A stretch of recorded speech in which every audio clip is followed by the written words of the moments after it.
टाटा जमींदारी नाम से एक ऑफिस खुली डीसी ऑफिस के अंदर में। मतलब कितने घटिया लोग थे, कितना घटिया ये लालू यादव है और कितने घटिया ये बीजेपी कांग्रेस वाले और जेएमएम वाले हैं, आप समझिए। तो कौन सा जमीन टाटा का है भाई? तब तो सबको कब्जा कर लेना चाहिए शहर। इसका क्या नाम है, इसको भी कब्जा कर लेना चाहिए, इसकी फैक्ट्री को। इसकी फैक्ट्री में आग लगा के इसको खत्म कर देना चाहिए और इस फैक्ट्री में बिल्डिंग बना लेना चाहिए, घर बना लेना चाहिए लोगों को। इतना बड़ा फर्जीवाड़ा हिंदुस्तान में कोई दूसरा नहीं हुआ है, जान लीजिए। जमशेदपुर की जो जमीन है, इसके ये जितना बड़ा फर्जीवाड़ा हिंदुस्तान में है, इतना बड़ा फर्जीवाड़ा हिंदुस्तान में कोई दूसरा नहीं है। मैं आपको लिख के देता हूं, मैं तो इतिहास लिख रहा हूं जमशेदपुर का। उसके बदले में टाटा ने इसको 59 सबलीज करके दिया पूरे जमशेदपुर में, और उन 59 सबलीज को ये क्या नाम है, अर्जुन मुंडा ने बेचा और करोड़ों रुपये कमाए। कभी ईडी उसके पास जाएगी? रहने दीजिएगा इंटरव्यू में। कोई ईडी उसके पास जाएगी? कोई आयकर विभाग उसके पास जाएगा? कि जब 1987 में जब यहाँ नया नया डीसी आया, डीसी हल्दर, पहला डीसी जो जमशेदपुर में बना, मैंने कमिश्नरेट जब बना यहाँ, तो डीसी हल्दर आया।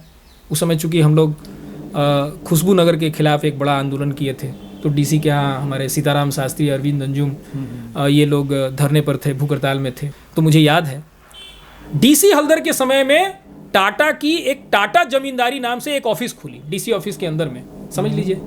जमींदारी 1955 में खत्म हो गया और 1987 में जमशेदपुर के डीसी ऑफिस में टाटा जमींदारी लिखा हुआ था। टाटा जमींदारी, मैं भूल नहीं सकता हूं उसको।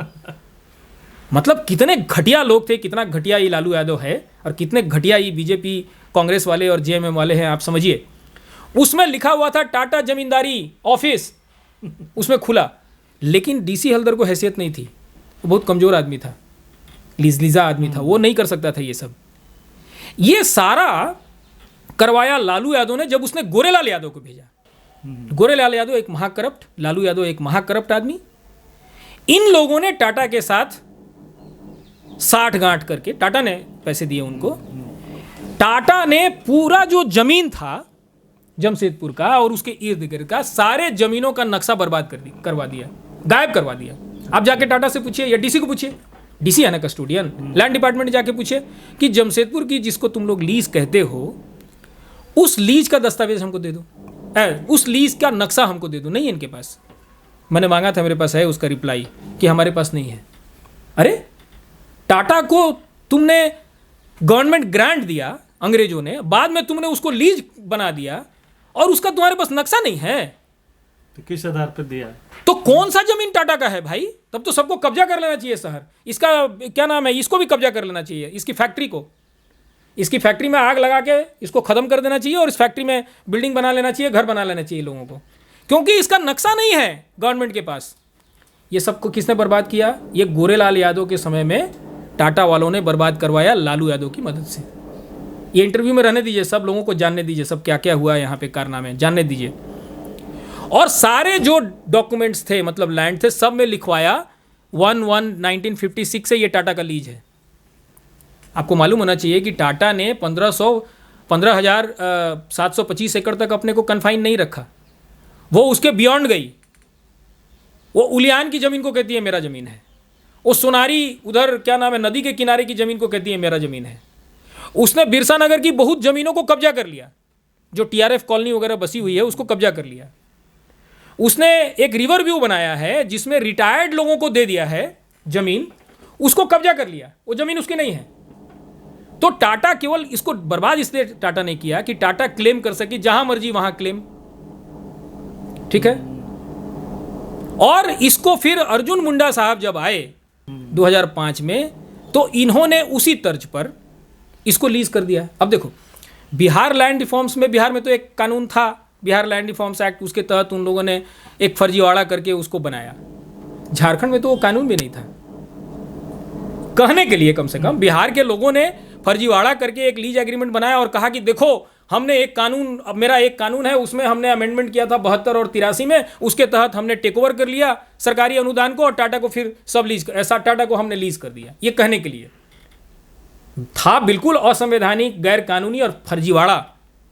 इतना बड़ा फर्जीवाड़ा हिंदुस्तान में कोई दूसरा नहीं हुआ है, जान लीजिए। जमशेदपुर की जो जमीन है, इसके ये जितना बड़ा फर्जीवाड़ा हिंदुस्तान में है, इतना बड़ा फर्जीवाड़ा हिंदुस्तान में कोई दूसरा नहीं है। मैं आपको लिख के देता हूं, मैं तो इतिहास लिख रहा हूं जमशेदपुर का। अर्जुन मुंडा ने क्या किया? इसके पास तो कानून भी नहीं था, झारखंड में तो कोई जमींदारी थी नहीं, झारखंड में अर्जुन मुंडा, अगर मुंडा है तो हमको मालूम नहीं है मुंडा है कि नहीं, मुंडा है कि तमोलिया हमको नहीं मालूम। अर्जुन मुंडा, शिबू सोरेन संथाली हैं जानते हैं, तो ये लोग 4000 साल पहले आए। उससे पहले 65,000 साल पहले जो अफ्रीकी लोग आए थे वो उनके वंशज हैं यहाँ के कुड़मी। तो कुड़मियों ने ज़मीन बनाई, है ना। उनके पास सैकड़ों एकड़ ज़मीनें थी, जितनी ज़मीन उन्होंने बनाई उनकी ज़मीन हो गई। उसी ज़मीन में ये सारे आदिवासी, बाकी जो आदिवासी यहाँ के बसे। तो यहाँ कोई ज़मींदारी नहीं थी। बिहार में था कि एक ज़मींदार होता था और वो भूमिहीन किसानों से काम लेता था।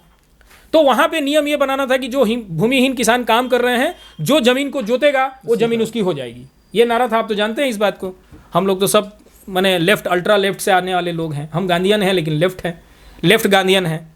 तो हम लोग तो जानते हैं बिहार में क्या था, क्या हुआ था स्वतंत्रता से पहले, स्वतंत्रता के बाद। झारखंड में तो ऐसी स्थिति नहीं थी ना। झारखंड में तो कोई जमींदारी की बात ही नहीं थी। यहाँ थोड़ा था भूमिहीन लोगों को, यहाँ के कुड़मी भूमिहीन लोगों से थोड़े काम लेते थे।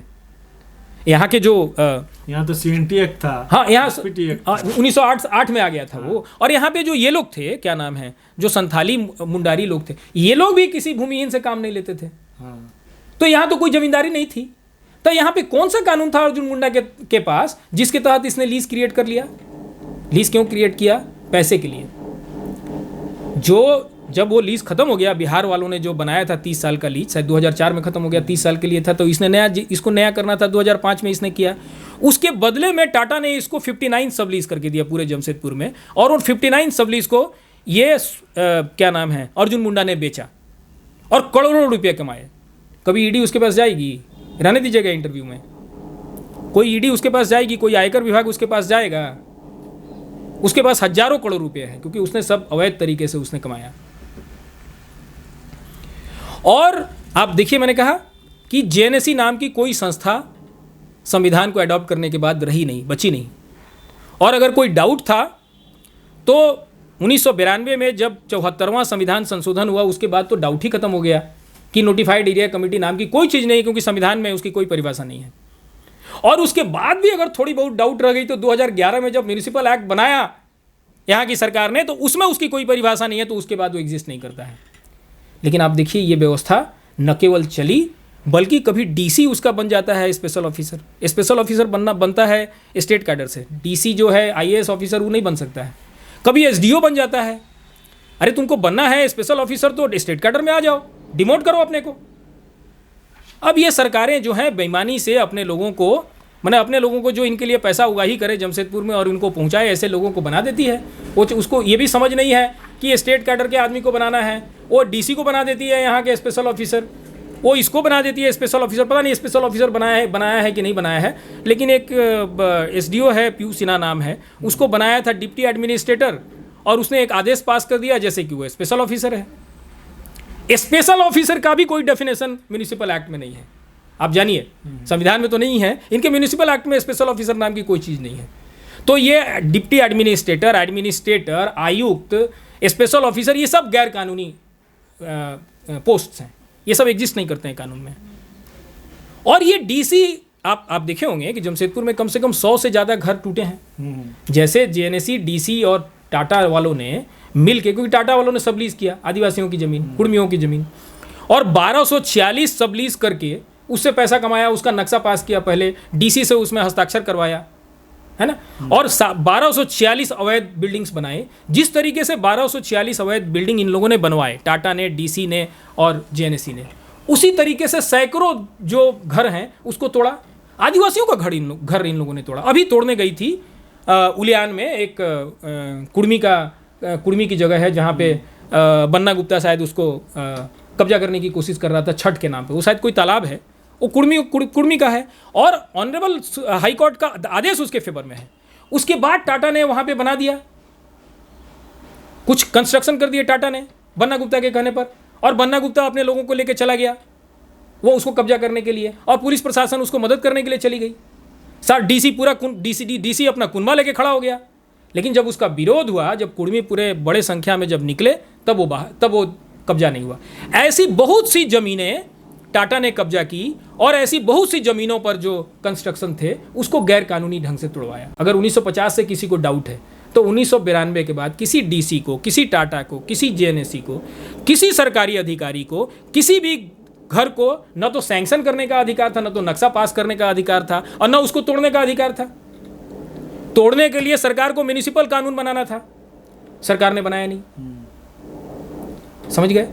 तो ये सारा चीज जो है इसलिए चलता रहा क्योंकि बिहार और झारखंड की गवर्नमेंट ने एक सरकारी अनुदान को जो अपने टेनर के हिसाब से चलता है, कानून के हिसाब से, जो सेक्शन 3 में लिखा हुआ है 1895 का जो कानून है, उसको इन लोगों ने गैर असंवैधानिक तरीके से, मैं कहूँ गैर वाजिब तो बहुत छोटा वर्ड है, असंवैधानिक तरीके से एक सरकारी अनुदान को टेक ओवर किया बिहार लैंड रिफॉर्म्स एक्ट के तहत, और उसके बाद उसको सब लीज कर दिया, लीज कर दिया टाटा को। जब लीज कर दिया तो टाटा का जो पूरे 100 साल से, अगर हम 1907 से जोड़े, 1919 से जोड़े, तो 1919 से लेकर 84 तक लगभग 64-65 साल तक टाटा ने जितने सब लीज किए थे लोगों को गैर कानूनी, वो सारा वैलिडेट हो गया एक गैर कानूनी दस्तावेज के द्वारा, मतलब एक लीज एग्रीमेंट के द्वारा ये सारा वैलिडेट हो गया। बल्कि और उसको पावर दे दिया उस डॉक्यूमेंट ने कि तुम और लीज क्रिएट करो। तो 1984 के बाद टाटा ने ये सब लीज करना शुरू किया बिल्डरों को, और ज़्यादा पैसा कमाना शुरू किया। तो 100 सालों से आदिवासियों की जो ज़मीन आदिवासियों के पास चली गई, क्योंकि 1 साल के बाद टाटा ने जितनी ज़मीन बनाई थी उतनी ज़मीन टाटा की हुई और बाकी सारी ज़मीनें आदिवासियों के पास चली गई थी। उन सारी ज़मीनों पर टाटा धंधा करता रहा पूरे 100 सालों से, और इस धंधे को कांग्रेस, बीजेपी और जेएमएम के लोगों ने माने कानूनी जामा पहनाया। कानून तो था नहीं, संविधान तो इसके पक्ष में थी नहीं, कानून तो इसके पक्ष में था नहीं, लेकिन इन लोगों ने फर्जी दस्तावेज बना के और एक कानून का हवाला देके, है ना, संविधान का हवाला नहीं दिया, राहत की बात है, एक कानून का हवाला देके इन लोगों ने टाटा की जो ये जो अवैध कमाई है, ये जो अवैध कब्जा है 12,500 एकड़ लैंड, बल्कि उससे ज़्यादा ही कहना चाहिए, क्योंकि 1 साल में जितना बनाया उतना ही टाटा की, 1 साल के बाद सारी लैंड जो है वो आदिवासियों के पास लीगली चली गई थी, चली गई है, ठीक है, चली गई है। तो इस कब्जे को इन लोगों ने बनाए रखा, और इस कब्जे की वजह से नोटिफाइड एरिया कमेटी जैसी जो अवैध कमेटी जो है वो इतने सालों से चलती रही, और दर्जनों लोगों के घर टूटे। और जिनके पास पैसा था, जो बिल्डर्स थे जिनके पास पैसा था, जो टाटा के अफसरों को, टाटा को पैसा दे सकते थे, टाटा के अफसरों को रिश्वत दे सकते थे, डीसी को रिश्वत दे सकते थे, जेएनएससी के लोगों को रिश्वत दे सकते थे, एसपी को और थाना को रिश्वत दे सकते थे, उन लोगों ने सब लीज करवाया, और 1246 जो है गैर कानूनी बिल्डिंग्स जमशेदपुर में बन गए। समझ गए? तो अगर इतनी बात समझ में आ गई तो समझ लीजिए कि इनका जो इंडस्ट्रियल टाउन का जो दस्तावेज है वो कहाँ स्टैंड करता है संविधान के तहत और कानून के तहत। इनका खुद का कानून जो है, संविधान को छोड़ भी दे, संविधान तो जेएमएम वाला है, तो मैंने कह ही दिया कि इनको समझ में नहीं आती है, जीवन में कभी पढ़ा नहीं, अपना कानून भी नहीं पढ़ा, इनको म्यूनिसिपल लॉ थोड़ी आती है। इसका कोई चीफ मिनिस्टर से लेकर इसकी पूरी कैबिनेट आ जाए बाहर, मैं खड़ा होता हूँ, मेरे सामने खाली समझा दें इनका म्यूनिसिपल लॉ हमको, या मेरे सामने संविधान का एक अनुच्छेद भी समझा दें, इनकी कैपेसिटी नहीं है। तो ये जो इंडस्ट्रियल टाउन का जो इनका प्रपोजल है ये बिल्कुल अनकॉन्स्टिट्यूशनल है, ये स्टैंड नहीं करेगा, ये कुछ भी कर ले ये बनेगा नहीं। लेकिन उससे बड़ी बात है कि ये सारा कुछ इन्होंने किया क्यों? ये सारा कुछ इसलिए किया कि जैसे जवाहरलाल शर्मा जी जीते केस 1989 में, सुप्रीम कोर्ट ने कहा कि बनाओ, और 1992 के बाद 74वां जो संविधान संशोधन हुआ उसके बाद तो इनको बनाना ही था, इनके पास कोई रास्ता नहीं था नहीं बनाने का, लेकिन नहीं बना, ठीक है ना। और क्यों नहीं बना? एक नोटिफिकेशन निकालते थे, लालू यादव ने एक नोटिफिकेशन, घटिया नोटिफिकेशन, गलत नोटिफिकेशन निकाला टाटा के फेवर में, टाटा उसको चैलेंज की, हाई कोर्ट से होकर सुप्रीम कोर्ट में गया, 1989 का जो ऑर्डर था वो पीछे चला गया, और ये नोटिफिकेशन पर लिटिगेशन चलने लगा हाई कोर्ट से लेकर सुप्रीम कोर्ट, और वो पीछे चला गया। अब उसके बारे में कोई बात नहीं कर रहा, ये नोटिफिकेशन ऐसा नहीं होना चाहिए, इस नोटिफिकेशन में ये खराबी, इस नोटिफिकेशन में ये प्रतिनिधित्व तो नहीं है, फर्जी नोटिफिकेशन, फर्जी बहस, फर्जी, और ये सारा फर्जी बहस जो है सुप्रीम कोर्ट में चल रहा है। कैसे सुप्रीम कोर्ट बर्दाश्त कर रही है हमको समझ में नहीं आ रहा। कितने सालों से चल रहा है? 1946 के बाद 23 हो गया ना सर, 35 बरस, 14 + 23 कितना हो गया? 37 साल से ये टाटा वाले सरकार के साथ मिलके ये जो बीजेपी, कांग्रेस और जेएमएम के जो लीडर हैं उनको रिश्वत देके ये ड्रामा कर रहे हैं। तो ये जो बना है वो भी इसीलिए बना है कि ये लिटिगेशन अनदर 20 साल चले। इसको बनाने के लिए नहीं, बना तो सकते नहीं, इनको मालूम है, जो भी जो महाधिवक्ता है उसको मालूम नहीं है कि वो एक गलत प्रपोजल दिया है, उसको मालूम है, वो तो चोर है, उसको भी टाटा ने पैसा दिया है। ठीक है, तो ये बनने वाला नहीं है। ये है कि इसने हमारा जो यहाँ के लोग हैं उसकी मुश्किलें बढ़ा दी और यहाँ के लोगों को ज़्यादा यूनाइट होकर सरकार के खिलाफ और टाटा के खिलाफ लड़ना पड़ेगा।